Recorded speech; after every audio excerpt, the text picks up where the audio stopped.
ملک بھر کی طرح ماناوالا میں بھی جشن آزادی پاکستان جوش و خروش سے منایا گیا۔ ماناوالا پریس کلب کی طرف سے بھی یوم آزادی پاکستان کا کیک کاٹا گیا۔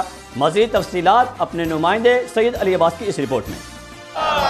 جشن آزادی پاکستان زندہ باد۔ ماناوالا میں بھی جشن آزادی پاکستان کے حوالے سے مختلف تقریبات کا انعقاد کیا گیا۔ ماناوالا پریس کلب کی طرف سے بھی یوم آزادی پاکستان کا کیک کاٹا گیا اور ملی نغمے پڑھے گئے۔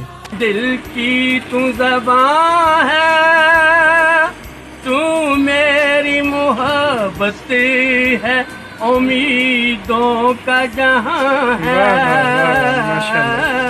نغمات وطن شان وطن میں جو لکھے ہیں سب تیرے لیے ہیں۔ پاکستان زندہ باد کے نعرے فضا میں گونجتے رہے۔ تقریب میں سیاسی اور سماجی شخصیات کے ساتھ ساتھ پولیس کے جوانوں نے بھی بھرپور شرکت کی اور جشن آزادی کا کیک کاٹا گیا اور حرف آخر دعا کی گئی کہ اللہ تعالیٰ ملک پاکستان کو سدا سلامت رکھے۔